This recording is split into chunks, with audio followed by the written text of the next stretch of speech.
I'm Nick Nanton, and welcome back to Capital Connection here live in Washington, D.C. And I've got some great business experts from all around the world that we bring to this show. I've got just one of those right here with us today, Ms. Angel Shaw. Welcome to the show. Good to meet you. Thank you for letting me be here. Oh, it's great to have you. So I know you, but our viewers don't. So tell our viewers a little bit about what you do. All right. Well, the background starts initially as who I am. And I really did not know who that was. What happened was exactly 3 years to this day, I had a house fire. And when I lost everything, it wasn't the material stuff. It was all the things that I thought defined me. And those little definitions were things like your military medals, your written works, my paintings, the things that I had created, the things that I had done in history, the heirlooms, and my children's artwork. Those simple things that you cherish and say, this is who I was. And that in itself really set me back.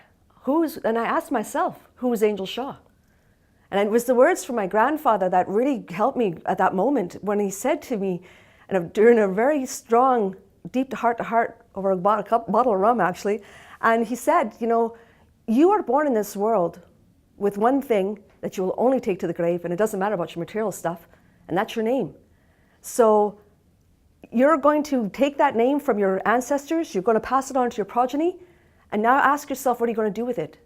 My recommendation, leave a legacy. Very empowering words. Absolutely. So you had a very decorated military career. That's correct. And I wish to thank you for your service, of course. Cheers, thank you. And you then, you're out of the military now. Yes, I am. And so when that house fire happened and you had to rediscover yourself, sounds like you found that you had some gifts that you can maybe share with others. Tell us about that. That was amazing because thankfully the company I was working for had a very strong, I guess what you call self-help psychology program that they allowed you to go visit a psychiatrist, especially during trauma, because life events happen. And when I went and spoke with the psychiatrist, I humored my company when I went and spoke to him, and I was just sitting there and kind of recapped. He goes, over the 10 years, he asked me that over the 10 years, what had gone on? And I sat there and I just told him my story. And he went, how is it that ye are not incarcerated, that you're not institutionalized, you're not in rehabilitation, and you're not in a morgue? How? What have you found within you that has allowed you to sustain where many people just give up? And I thought that was the most profound question. What was that? Of course, I was cheeky and said, you know, I'm a redhead. but I did. That was one of the things that really prompted me to start exploring those venues. What is it that makes that person resilient? And it allows you to carry forward.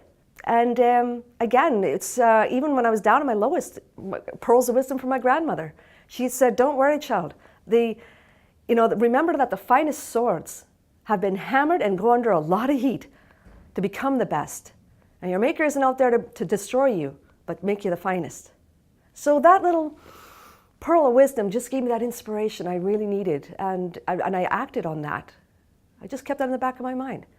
So being that mentor, even for myself, I just realized I can, as I tell my story, people go, God, you should write a book, you should be helping people, which I was doing, but at a very low key level.